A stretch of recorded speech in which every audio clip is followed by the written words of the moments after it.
Yo, welcome to episode 144, live from Disneyland, I guess. Is it Disneyland or Disney World? It's Disneyland. Is it? Yeah. Isn't that what I said? You said that's what you said. Yeah. So I got it right? You got it right. You're just fucking with me? You know that there has had to have been some sacrifice, whether it's time or nutrition or whatever it is. Recording of myself talking about having a relationship with my chest.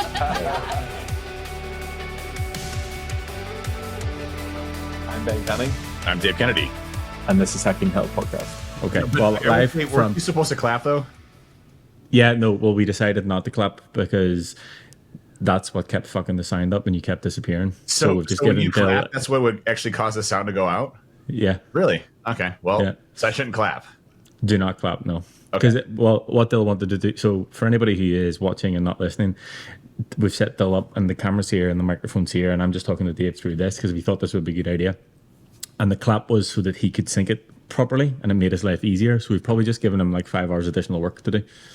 He deserves it. He deserves it. Yeah, he deserves it. He deserves it. Anyway, what's going on?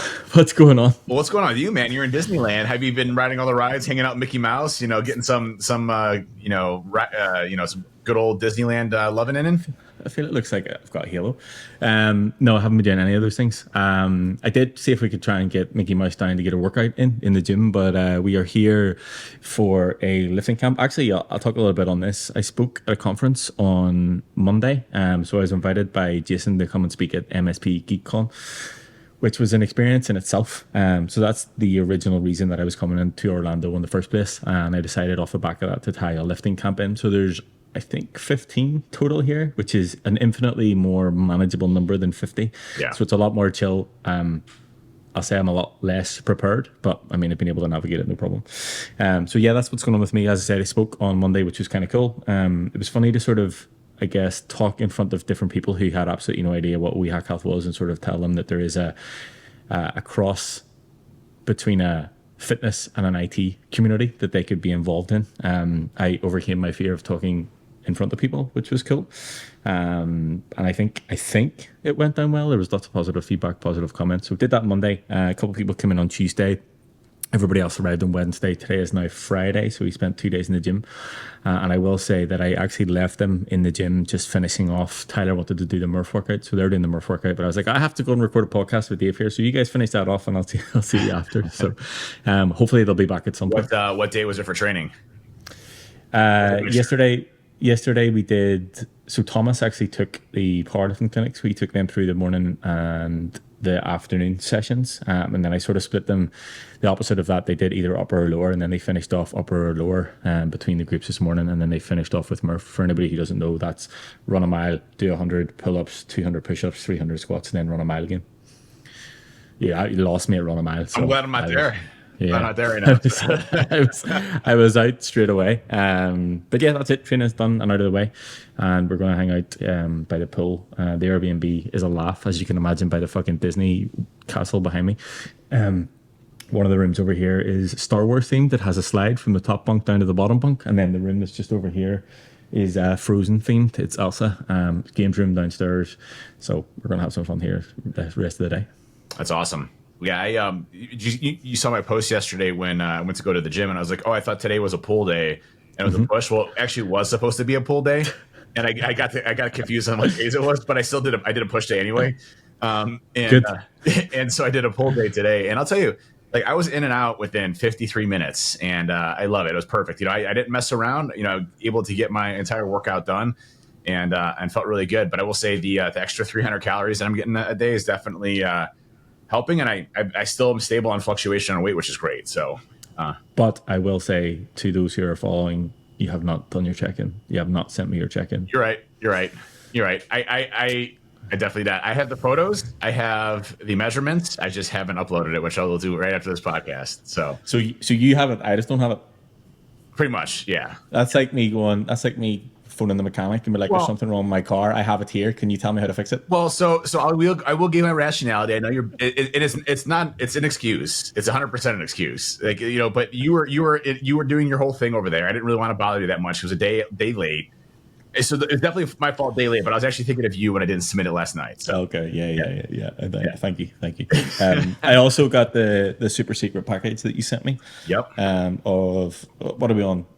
I think it's Number version 6. Yeah. Version 6 of a protein powder, which I'll sample later on. I'll get Dill to do my initial reaction, so that's cool that we can do that. So the goal with that one is to have it, taste a little bit similarly to like an Orgain or like a Fairlife, as far as like texture, quality, things like that. I think this one's a lot closer. Definitely still have some work to do. I think on the little bit more prominent vanilla notes, we still got to get the chocolate one back, but are making a lot of progress. We're locked in with the whey and the vanilla for the whey isolate. The chocolate and the vanilla for the whey isolate, and then the pre-workout flavors are all locked in. So this is our last, hurdle to get through. And I'm actually going to be flying out to Tampa in the next couple of weeks. And I'm literally going to have a bottle of Fairlife. I'm going to have a bottle of Orgain. I'm going to take a sip of one. I'm going to take a sip of another. And I'm going to sit there until we get to the spot. We're going to mix it on the fly until we get to a perfect blend here that I think everybody will like. So it's interesting. I'm obviously like whey isolate to me is like what I've always used. I use like Dynamize, and it's kind of like my staple go-to. It's very easy on the GI tract, and very easy to digest from a protein perspective and the amino acid profiles. But what was interesting about the organic one that we have is I really actually liked it, and it didn't give me like a lot of bloating or anything like that. It felt actually like a really good, solid quality protein. And we use pea protein, rice protein, and hemp protein as the core 3 areas. But we also have a lot of other amazing micronutrients in there, as well as some really good healthy ingredients list that we spent a lot of time on. So I'm really excited about the proteins themselves. The whey isolates, hey, anybody can make a whey isolate. I think that's probably the easiest. The hardest one is to get, a mixture of really good, healthy things that taste good, to mix, which has been, what a lot of the struggle has been. It's complex because every time you go through an iteration, it's like a month of changing to get that flavor, to get to that profile. And so that's why I'm flying out to Tampa to kind of finish this off and be like, hey, let's just, every 10 minutes, I hear every 10 minutes, I can have it reworked to go. So, whether it takes me 3 days, I'm going to be like bloated with so much protein. hit your protein goal that day. I think though, if we think back to Ben and Dave when we initially had this, they had no idea what was actually going to go into this. It was like, oh yeah, we'll just start a supplements company, easy. What's funny about us is I think anybody can start a supplements company, but it's going to be just a normal white label, off the shelf. What differentiates you from anybody else? We actually did the hard, work of analyzing the ingredients, making sure, we had the proper dosages, looking at the medical research, between these different ingredients, and then coming up with a blend that really makes a big difference. And, Dom, my friend you've met, obviously, he's a powerlifter. He's like, dude, I've never had a pre-workout like this before. He's like, and then he had all his buddies taking it at his powerlifting gym. And they're like, oh my God. And he like it's like this underground crack, in this unmarked bit. This is literally something that you cannot get. Like the only place you can get it is from me or from you right now. So yeah, they love it. They love, the focus, the clarity, the energy, the recovery. Like we hit every aspect as big as we could in that pre. And, I think, obviously the energy profile is what you really want to focus, in heart bod, but the focus is a big area, right? As well as, what does it do for you afterwards? And, with like the GABA, for example, being able to have a, 5x increase in IGF-1 or human growth hormone, naturally as part of a workout, that's going to help you with growth, but it's also going to help you with recovery. We did like a really cool list of a lot of different things that I think work. There was a little controversy over the Ohimbi, but, like some people have some digestive issues with Ohimbi, but it's such a small dosage and it's an extract. I think that most folks will find that they can tolerate that very well. I haven't had any issues. No one that's tried it has had any issues. And looking at the research, a lot of it is like the heavily dosed Ohimbi that can cause it. But the reason why we did it, there is some testosterone benefits from it. But what we really looked at was more of the focus and energy profile. So we have a really good blend of, the caffeine, obviously the quick release, the extended and the delayed, so you don't get the crashes, but also, bolstering on like alpha GPC, Ohimbi, GABA, and a few others that really give you kind of that push around energy that's a little bit different than, just the normal caffeine kick. Plus, obviously the pump aspects with, the S7, the berry extracts, so for nitric oxide and everything else that's going on there. Like a really cool list. I'm really excited about it, which is gonna be sweet. Same, and I think that it's probably a valid point because I know that you have been dealing with this probably to the same extent that I have dealing with this. Like people keep asking, when can we get it? When can we get it? I'm like, we are working on it. I promise. It's not just like we've said it. It's happening in the background. It does. Between the design, between the site, between getting the formulations right, the flavors, all the other bits and pieces. It is happening, and we are definitely getting closer day by day. And we actually have a price list now for everything. You know, we've settled on names. The website's being designed. You know, the storefront's already designed. You know, we got a logo, which was the hardest thing to ever. You know, I don't know if we should go to the story or not. But when Sean, I don't know if we should talk. Maybe a future. Well, we noticed it obviously. We were able to. So. I had to see it. So when everybody arrived this week, they were just asking, and I was like, I was in the middle of going back and forth with a bit with Sean and the design, and I was like, look. Initially, whenever we thought about doing this, and I spoke to Sean and we thought about hacking your health, whenever he started coming back with the design stuff, I was like, I don't really love like the H and the Y and the H together. It just didn't fit for me and I didn't like it. And then that's obviously why we pivoted to 0 day, and the fucking brand I absolutely loved. I was like, nailed it. Whenever we come back from that, and obviously we can't do it, fine. Lessons were learned there for sure. Whenever I spoke to Sean again, he was like, the 0, which was the original logo, is kind of redundant because it's not 0 day anymore. And I was like, okay. And then he started coming back to me with other stuff, and he sent like 3 or 4 different iterations. So basically he sends me across a mood board. I give him, these are the ones I like, these ones that I don't. And then he sends me like 3 or 4 versions as to like what it means to him, and like sort of creates a backstory as how it's put together. Let's give him a little bit of credit on the side. He was really diving down deep into creating a logo that had a hacker representation that, you know, aligned with kind of our culture and everything. He was really focusing on this, which that focus, you know, put him into a very narrow tunnel of what he was focusing on. So I think this is the thing though. Like I would imagine, and I have seen it time and time again. Like whenever you're a creative like that, you're so focused on the thing that you're creating, and you're so focused on the details of it, and like you want to tick every single box. And as you said, like he's really gone in on the details, and this is why I like working with him, because that's how he thinks. Yep. But I think he was so focused on it, like the sort of zooming out as to what it actually was or what it looked like. So I was actually with Matt whenever he sent it across, and he was like, you see what I see, don't you? I was like, yeah, I don't think we can.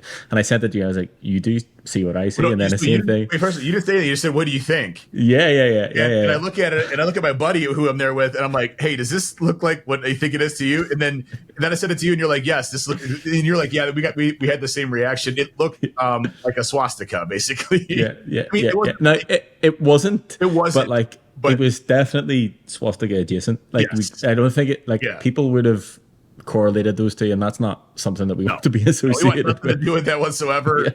Not in line with our values in any way, shape, or form here. So we were like, I was like, Sean, look, I appreciate the work that you went to in this, but I think we need to like back to the mood boards. Let's go back to the mood boards for that for sure. And then and again, like I think it's obviously quite difficult because of, I guess, you know, what we wanted to represent, but I went back to him, and again, he started sending me mood boards. And I think, if I'm truly honest, there was probably a little bit of me that was like attached to 0 day because it was like the original concept and whatever else. So like there was a little bit of stubbornness in my head as I don't fucking like any of these because I can't have it my way. And I'll admit that. And then I was like, I had this idea. I was literally in the shower, and I was like, what if we just did this? So I went and I texted you, I took a screenshot and did a quick edit with my finger on something and sent it to you, and you were like, yeah, that's the one. So then I sent it back to Sean, and he was like, I was actually just thinking about this, and then now he's progressing, he's doing his bits on that side. So it definitely does not look in any way, shape, or form like a swastika.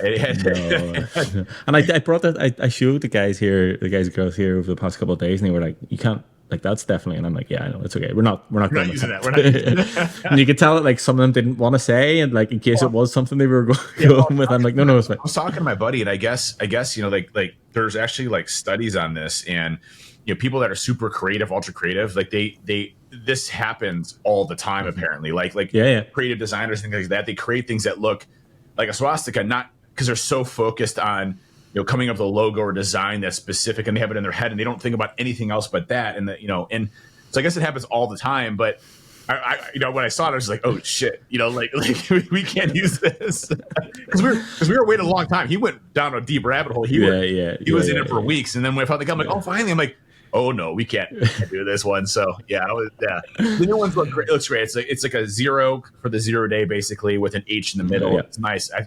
Yeah. I'm glad. And it's funny because I think, and I said this, I can't remember who I sent it to, but they were like, the zero is not really relevant. And I'm like, number one, I do think it is relevant because I think it's part of the story. Yeah. Number two, I think you will only see it as a zero if you've seen the original. Like if you see what it is now for the first time, you'll not think, that's the H is enclosed in something that's trying to emphasize, right?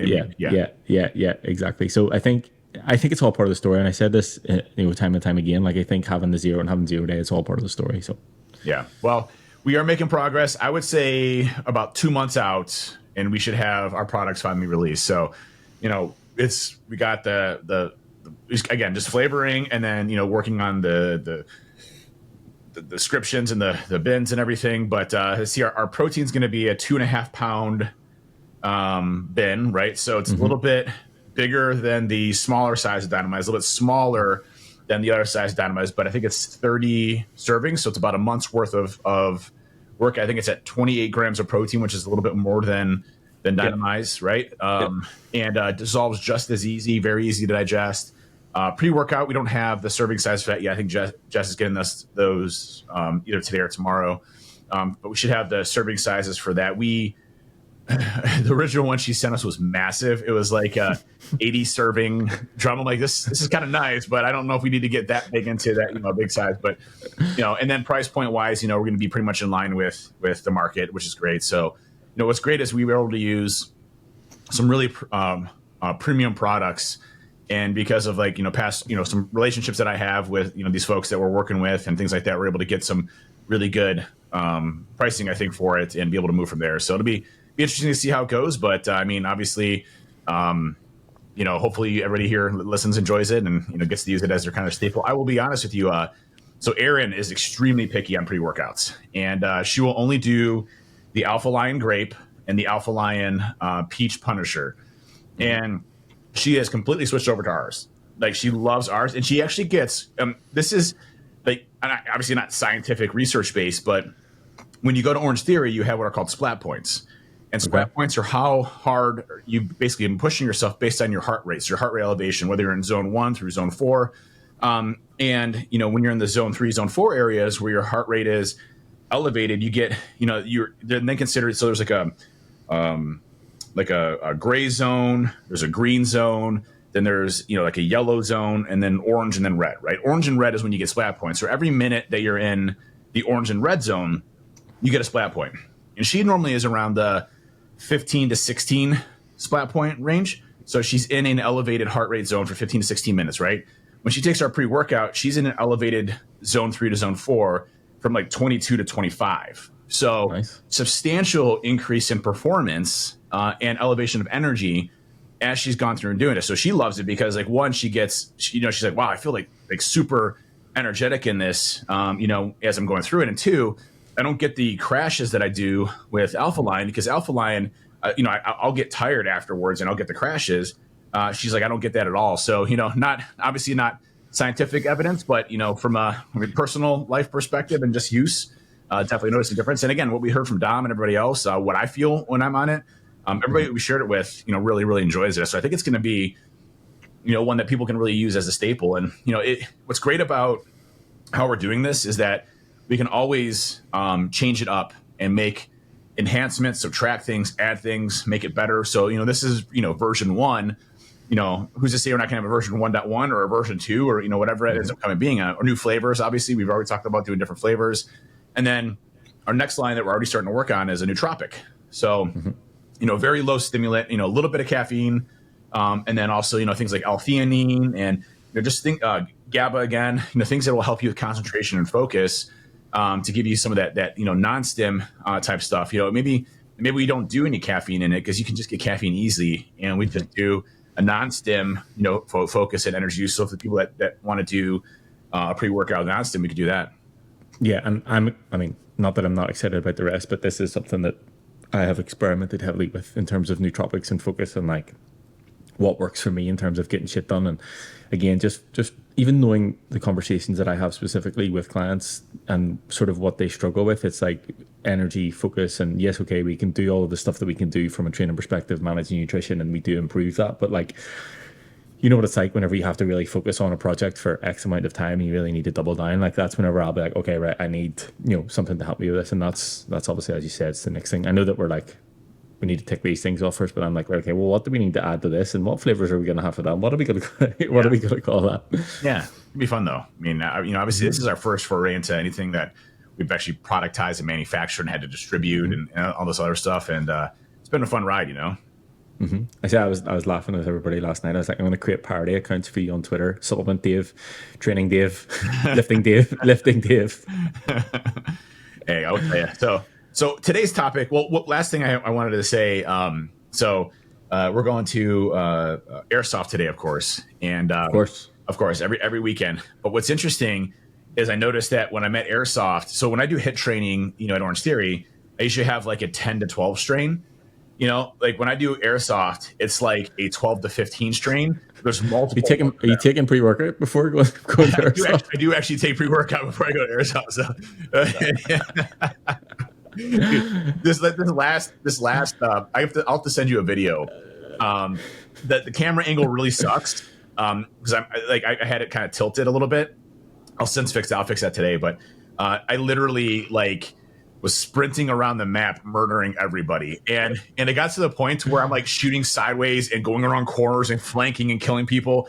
The ref on top's like, "Oh my god, Dave," and at the very end, I had to actually physically sit and lay down on the floor because I was so out of breath and so tired by running across the map. I must have killed probably 15 people within a 35-second time frame. I was just I was on cheat code mode. So thank you, pre-workout.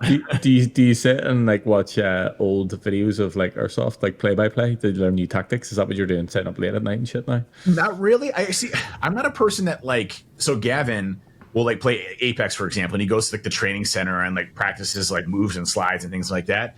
I just find what works for me, and I will watch videos with the kids every once in a while. There's the owner has his own. There's a couple guys there that have their own channels, and I just like to see when I'm playing at Medina, do I get my kid, one of the guys named Zdeka, and he came up behind Gavin. Gavin was in a blown out car. Like shooting down the range, through this little hole in the window, and Deca comes behind him and was going to shoot him. He's like, and he's like, "Are you red or blue?" And Gavin's like, "I'm blue." He's like, "Well, I'm red. You're dead." And he's like, "Well, how about we rock paper scissors to see who wins?" My son said that to him. He's like, "Okay," so they rock paper scissors, and they recorded the whole thing, and it was on his YouTube channel. It was hilarious. So Gavin lost and he died. So. A lot of fun though. It was cool. But all right, so today's topic. So there's always been bro science, right? We always talk about bro science all the time, and it's things that we've probably known exist or are true or are not true and have been just used for bodybuilders and lifters or power lifters for eons and ages based on what they think works well and what doesn't, right?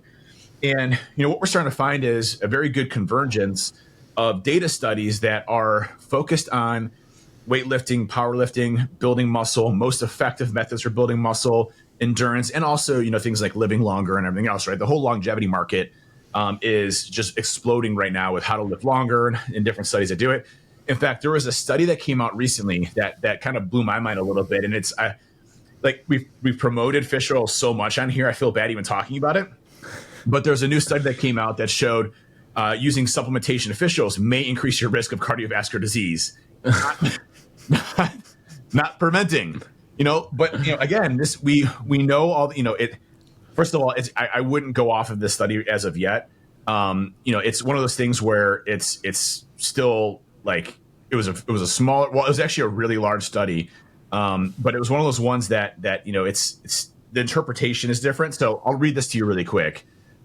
An excellent source of heart-healthy omega-3 fatty acids, daily fish oil supplements are a popular way to keep risk of cardiovascular disease at bay. About 20% of adults or older than 60 frequently use these products, and this is, by the way, off of CNN Health.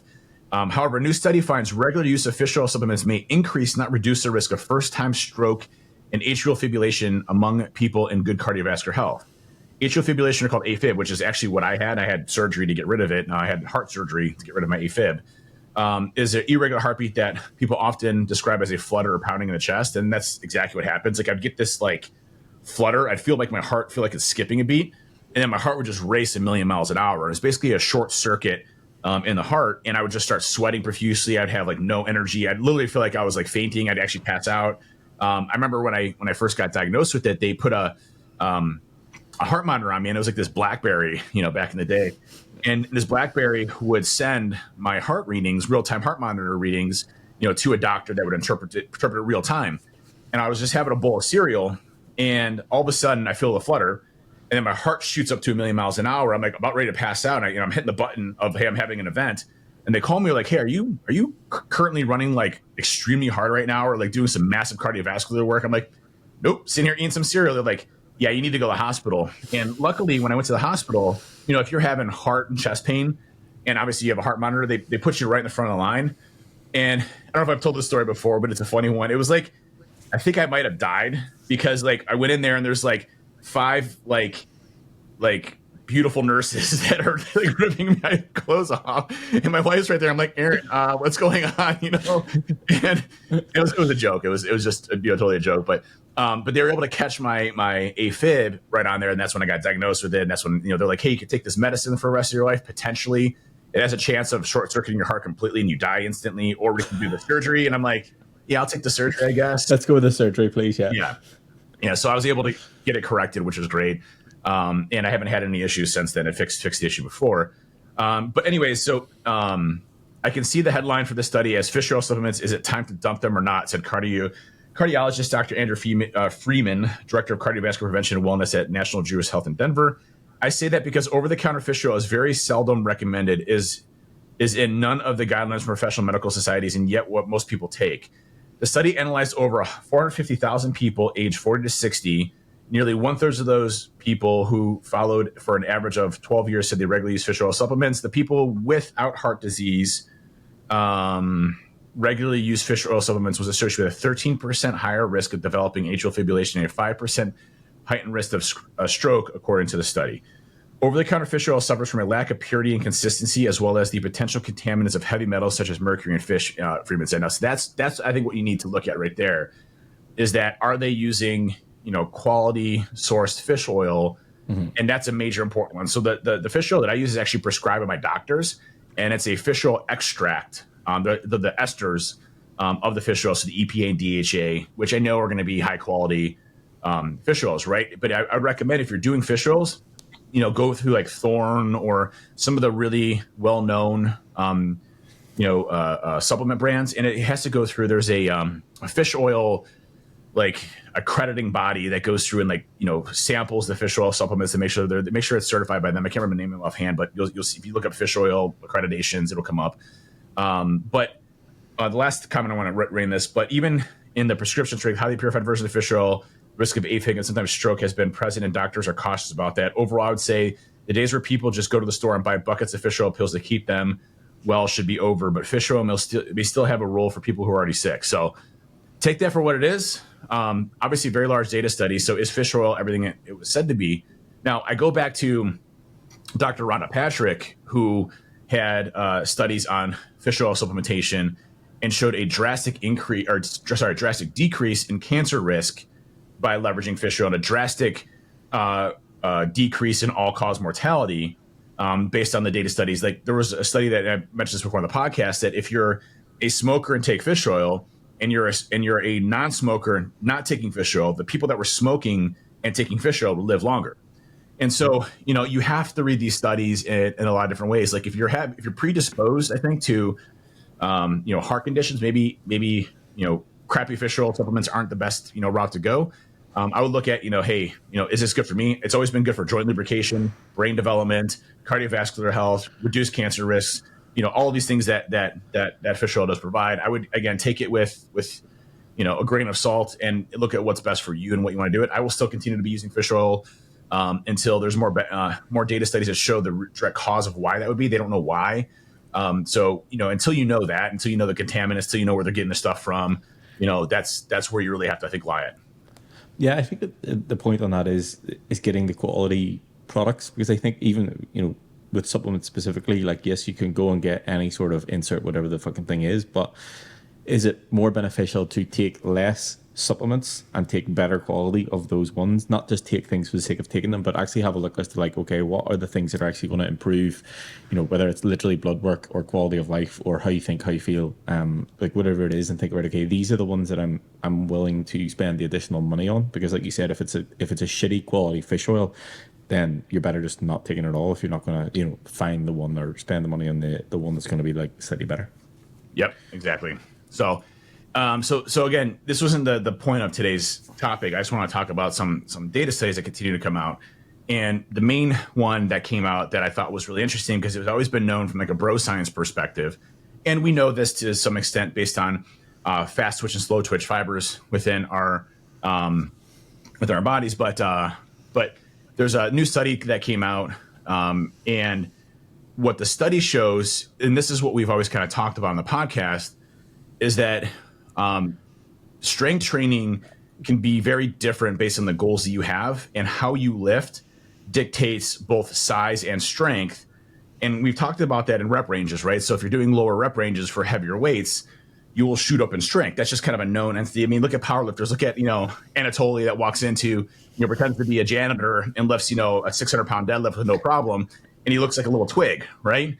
And then you have these massive bodybuilders that are huge muscles, and yet, they can't deadlift 400 pounds. So, we've always talked about the difference between bodybuilding and powerlifting as being two kind of different sports. But if you look at that just from a bro science perspective, what that would tell you is that if you lift heavy, you will be strong. If you lift lighter and do more rep ranges, you'll be big, right?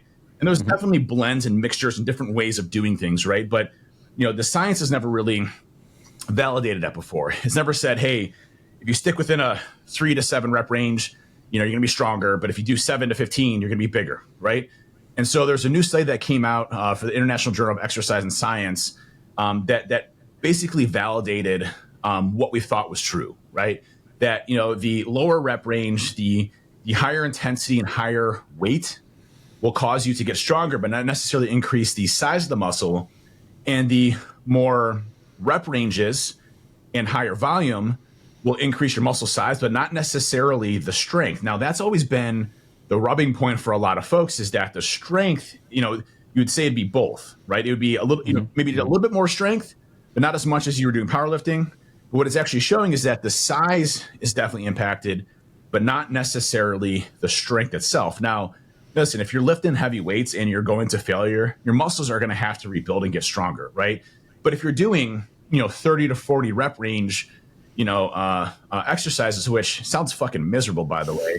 I know doing blood flow. I was saying that in the gym yesterday, because we were talking about even like anything above 10. I'm like, fuck this.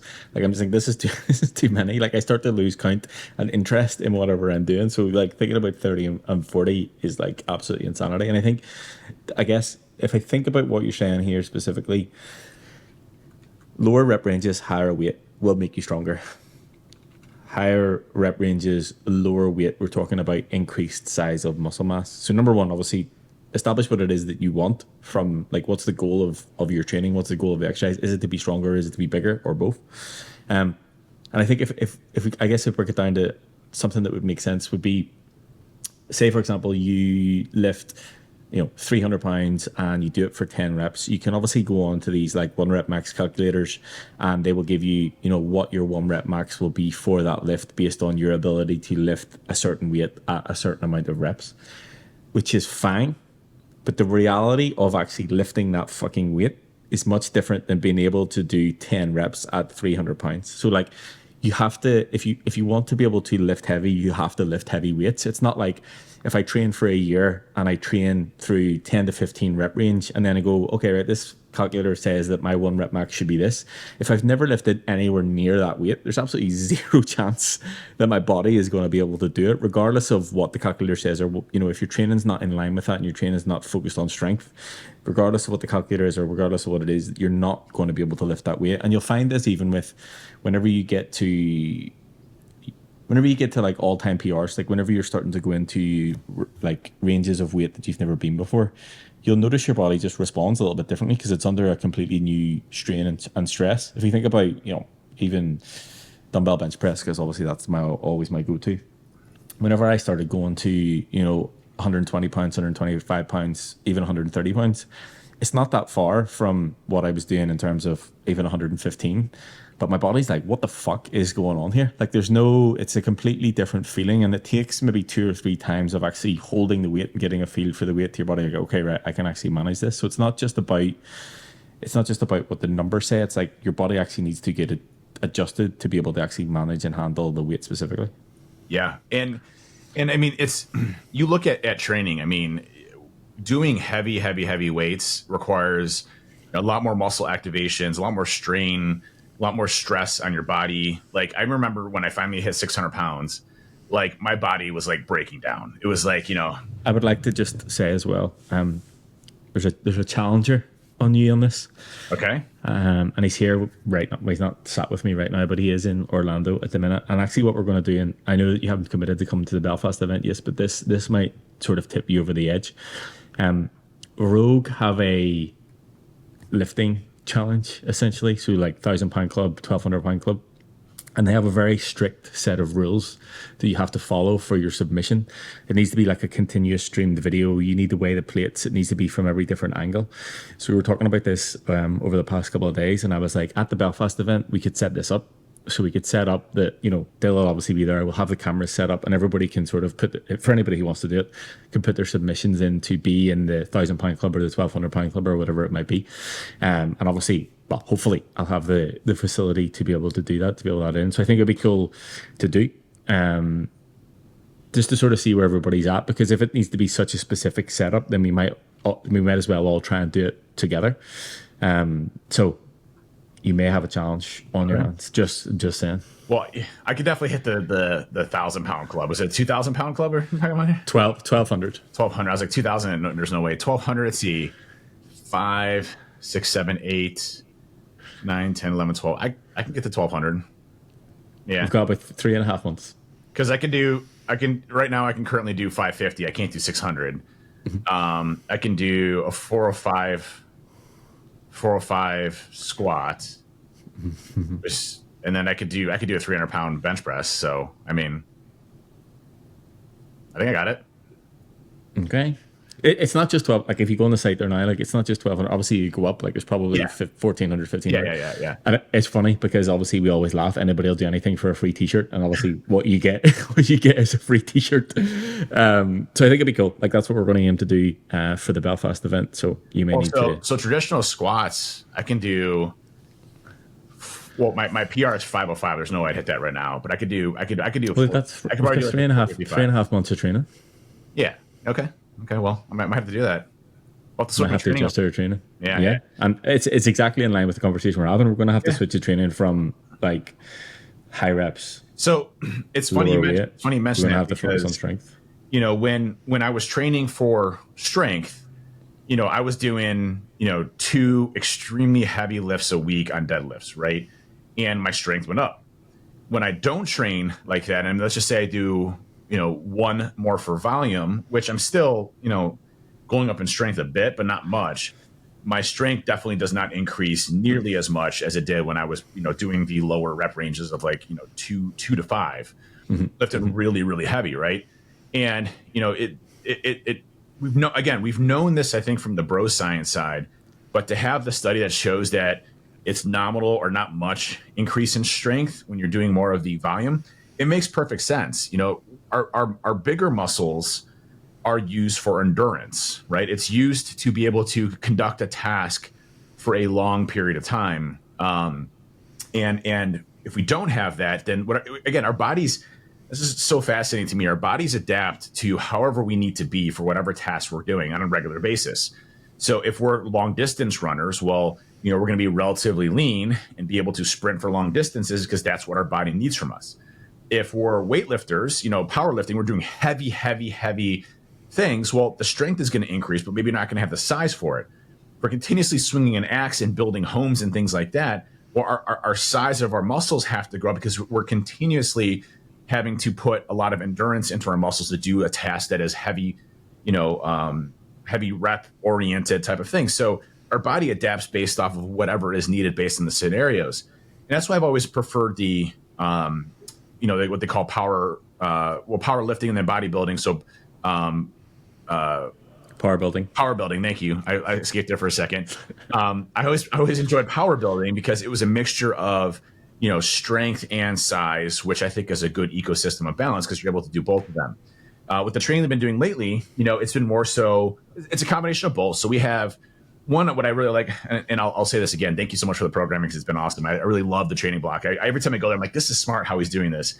It's good though, and I'll say this. Yeah. Because we've been doing this for so long, you now have the like understanding. Do you mean like you can, it's not just like, oh, I'm doing this lift, yeah. and then this lift. It's like, I understand why it's in this order now. Yep. And what I did switch, so I did switch one thing out. So I actually prefer doing my lat raises first, then switching to overhead shoulder press. And the reason for that is I can go heavier on the lat raises. I do like 45 or 55s on the lat raises. And lat raises to me are the most superior shoulder building exercise, period. I mean, they are hands down. If you just want to build shoulders, like literally just do lat raises a few times a week, and you don't have to go heavy. Just do a lot of volume on your shoulders.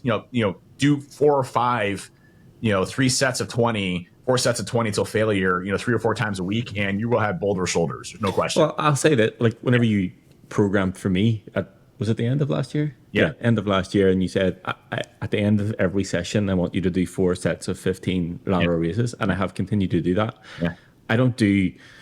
I do a lot more now because I reintroduced it, but there was, like I said, there was about a year and a half, maybe more, but probably about 2 years where I didn't press anything over my head, and I still had decent shoulder development just from doing lateral raises. Yeah. I mean, you see all these bodybuilders all the time, and everybody's like, hey, the lat raises are the I like the seated ones as well, by the way.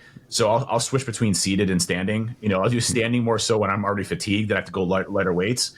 And then I'll do, the sitting when I'm a little bit more stronger and I can go a little bit heavier on those and not have to use any of my back as I'm doing it. And obviously the cross body lat raises with the cables are awesome. You get your lats in a stretch position, which we know based on the data studies that a muscle in a stretch position is good. And also I saw a video where there was a doctor that specializes in research on muscles showing how Arnold used to do the lat pull downs. And he was like, listen, bodybuilders and purists today will tell you that Arnold was doing it wrong back in the day. First of all, look at the results. But second, yeah, that's what I'm going to say. I'm like, I mean, if you look like that and you tell me that you're in a different way, then yes, okay, maybe fair enough. He's like, but Arnold was actually scientifically doing it right. He said, because what happens is the way Arnold would do it is he'd go from a stretch position in his lats and then yank it down. And he'd use his whole body and rock it. Where there, a lot of the influencers today will just say, you don't want to be rocking your body, go down like this. And he's like, that's not what you want. He's like, you're in a stretch position up here, you're going to be at your strongest form to be able to pull down. And then as you get down to here, you're going to be your weakest, right? He's getting more volume on the top by rocking and going at his strongest position. So he's doing more weight and more volume based on the lift itself. Now, you could say, well, he's not getting as much time under tension, but so then that could be the counter argument, I guess. But at the same time, he's definitely focusing on a stress position in his lats as he's going through and pulling downwards. So, I'm going to go with Arnold, to be honest with you, and that's how I do my lat pull downs. Until somebody tells me that Arnold isn't the king, we're good. But it's interesting because it does show, and I want to read the data study to you really quick. It's a breakdown of it. But it does show you that, your goals are obtainable based off of what you want to look like. So train how you want to look like, right? If you want to be big, then you need to train on the more volume side. If you want to be strong, you need to train on the stronger side, or i.e. lower rep ranges with heavy weights. Or if you want something in between, strong and big, you need to do a combination of both. And well, that's what I was going to say. For me, both. Like I want to be strong, but I also want to be big. Like I don't want to be strong and not be big, and I don't want to be big and not be strong. I will say this: the gym that we were training at, Iron Religion, here in Orlando, is an absolutely sick gym. It's fucking enormous. Like one of the biggest gyms I've ever been, if not the biggest gym I've ever been in, and it has the biggest motherfucking people I've ever seen in my life. And there definitely is. Like I'm all for being bigger, and I'm. Part of me is reluctant to say this because I know it just doesn't happen by accident, but there's definitely a level of bigness that I do not want to be. Yes, do I want to be bigger than I am now? Absolutely. Yes. Do I want to be the size of some of the fucking guys and girls in that place? Absolutely not. Absolutely. There's some of the the female super training there, I was like, even if my back and shoulders look like that and my arms, I'd be fucking happy with that. But yes, so being able to do both, and a lot of the way that I will do programming, you'll know this, is I'll put a heavy set in at a lower rep range, and then I'll put a back off set that's going to be obviously at a lighter weight, somewhere between minus like 20 to 30% of the weight you just used, and it's going to be through a higher rep range, so you get the benefit of both. And what I want people to think about when they're training, right? Aside from warm up sets, warming up, dynamically warming up the muscles has been shown, to help increase your performance, but also reduce, actual injuries or things like that. What's also interesting, there was a data study that came out, and I was reading up on that. Weightlifting is one of the safest sports out of any sport that's out there, professional sport. And if you look at the amount of hours that people train, i.e. doing deadlifts and things like that, the amount of injury per hours used is the lowest in any other sport, period. Meaning deadlifting heavy weights is not dangerous. So shut up on people lifting heavy weights, okay? So heavy weights is good. Look at Dr. Lane Norton. Dr. Lane Norton is 42. He just hit a new PR. It was like 750-pound deadlift. It's incredible, right? He's 42 years old lifting 750 pounds. Cool. And he's natural. He's 100% natural when he does, big advocate of that. And so the whole, lifting heavy is going to hurt you is total hogwash and bullshit. Being strong is good, and being able to do a combination of both is good. So let me read this data study for you really quick, because I think it's really interesting. But much like other debates in the current muscle building discourse, the high reps with low weights versus low reps with high weight argument seem to be settled by science, only for the new evidence to emerge and reignite the discussion. The new study, although not yet published, has shed light on the effects of training legs to maximal levels with or without additional sets of higher reps and lower weight, closer to failure. The research suggests that, believe it to be true, higher weights and lower reps are better for building strength. The study, which represents the which was presented in the International Journal of Exercise and Science conference proceedings, aimed to determine the effects of two different lower body training programs. One group focused solely on strength, while the other combined strength and hypertrophy. The researchers investigated maximal strength muscle size of the vastus lataris, VL, the muscle size on the side of the thighs, and the patellar tendon thickness, which holds the patella in place in untrained men over a six-week period. 27 healthy untrained men were randomly assigned to either the strength focus group or the combined strength and hypertrophy group. Before and after the training period, the participants performed a rep max leg press test. Ultrasonography or ultrasound was used to measure the VL of full extension and PTT at knee flexion. The strength group completed 16 training sessions that included a maximum isometric knee extension and 3 sets of 1 rep and 90% one rep max on leg press. The strength and hypertrophy group performed the same training but added 3 sets at 45% of their 1 rep max for as many reps as possible, stopping when they had 2 reps left in the tank. Training loads were increased every 2 weeks for both groups. Now here's the results. Maximum strength, the 1 rep max on leg press, both groups showed a significant increase in maximum strength after 6 weeks. There was no significant difference in strength gains between the 2 groups. Average strength increased from 599.48 pounds before training to 798.7 pounds after training. The patellar tendon thickness, both groups showed a significant increase in patellar tendon thickness after 6 weeks. There was no significant difference in tendon thickness increases between the 2 groups. Average tendon thickness increased, blah, blah, blah. So, and then the last part, size of the VL muscle, the group combined strength of the hypertrophy training showed a significant greater increase in the muscle size compared to the strength-only group. The combined training group had an average of increased muscle size of 4.62. The strength group only had an average of muscle size of 1.19, which is a huge difference, by the way. So, almost 3x more size volume on the ones that did more of the volume training. So the conclusion, both the strength and hypertrophy training programs led to similar increases in maximum strength. However, the SH group experienced greater increases in muscle size compared to the S group. Despite this, the increase in patellar tendon thickness was similar between the 2 groups. The findings suggest that PTT adaptations may be more influenced by consistency, high-intensity loads rather than the hypertrophy-focused training. So, kind of cool to actually have validation and science behind, lower rep ranges in strength equates to our lower rep ranges and high weights increases the strength, and then the more volume increases size, i.e. muscle endurance. So, based on that, train appropriately. If you look at how I train, and this is what I kind of want to get through to people, like everybody, after you do your warm up sets, you know, when you go through, let's just say you're doing a lat pull down, most people will build up to a certain weight, right? So their first, you know, lift will be, let's just say 100 pounds. Okay. But really their max effort from a, let's just say, to 5 to 8 or 8 to 10 rep range is going to be 150 pounds. They'll build up to that 150 pounds thinking, well, hey, I'm getting more volume and I want to fail. What I'd say is flip your mind a little bit and try it a little bit differently and go to 150 for that 5 to 8 rep range. And when you find yourself not getting to that range, or let's just say it's 8 to 12, whatever your range you want to go to, let's just say it's 8 to 12, and you find yourself now, hey, maybe I can only do 5 on my second, you know, set at, you know, 150 or 160. Maybe I have to go down a little bit. And then I go down in weight, but I'm still trying to fatigue my muscle as much as possible, doing the most amount of weight that you can do. So you're actually going down over the course of your workout as your muscles are more fatigued, going higher weights, not building up to those as you do it. And I found that, to me, works extremely well versus what I used to do, which is kind of just building up to that. I was just going to say, I was like, I specifically remember, like, I know obviously this is a continuous lesson, and I know that we will continue to like change how we do things. And I remember before, like, just talking about your training, about like, whenever I talk about warm up sets, I'll do like 4 reps, 3 reps, 2 reps, and then 1 rep just to make sure that I'm okay. And then I'll go into the set. And you were like, yeah, I just do like, you know, 4 sets of 12 in my warm-up sets, and then I get into my work and I'm like, what the fuck? You're like, you've done like all of the work before you actually lift the weight. So it's good. Obviously we've had the conversation back and forth, but it's good to just, for everybody listening, it's like you change these things as you go. Like you change how you do things, and you sort of learn and you know, I guess refine the things that you do as you go along.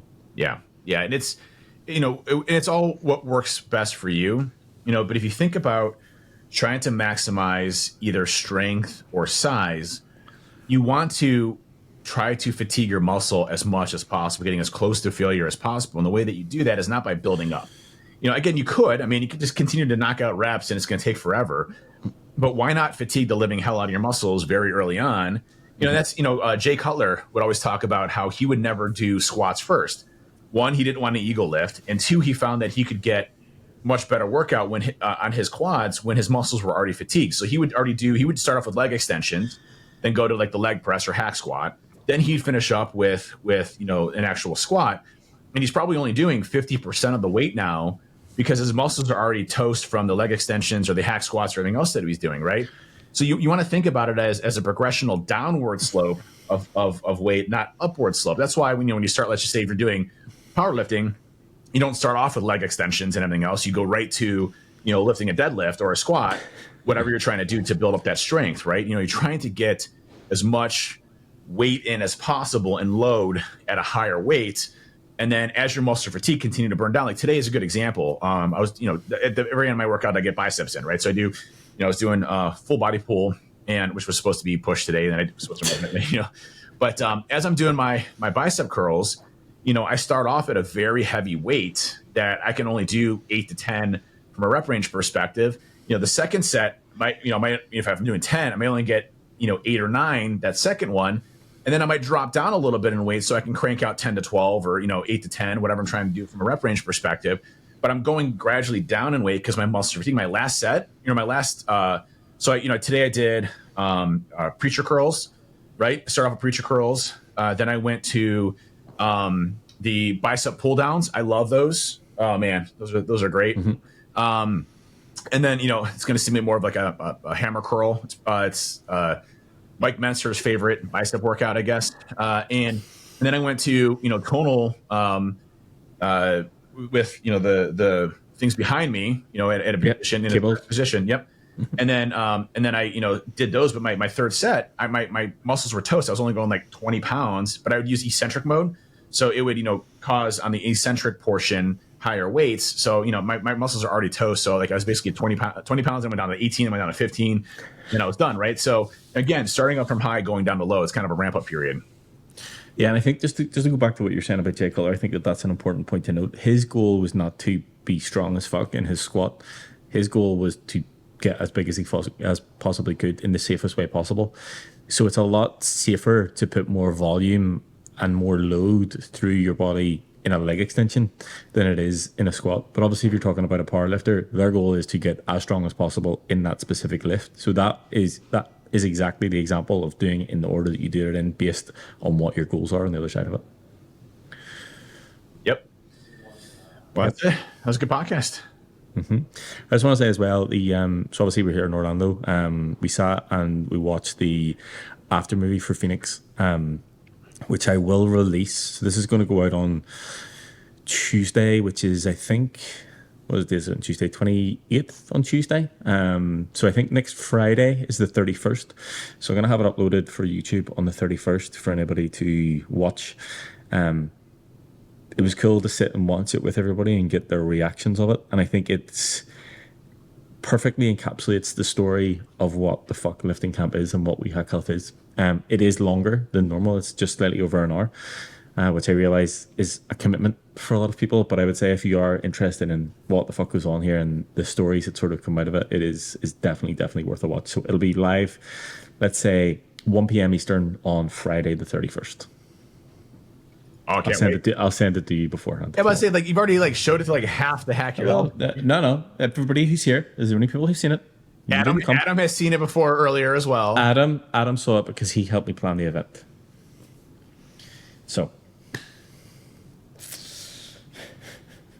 anyway, Dave's disappeared because he's pissed at me. Truthfully, I'm trying to think. Well, I've shown it to maybe about 15 people. That's 15 views I'm not going to get on YouTube out of like what would potentially be 200. That's quite a lot. But yes, thanks for joining us in Orlando. Talk to you next week. Same time, same place. See you next week. Later.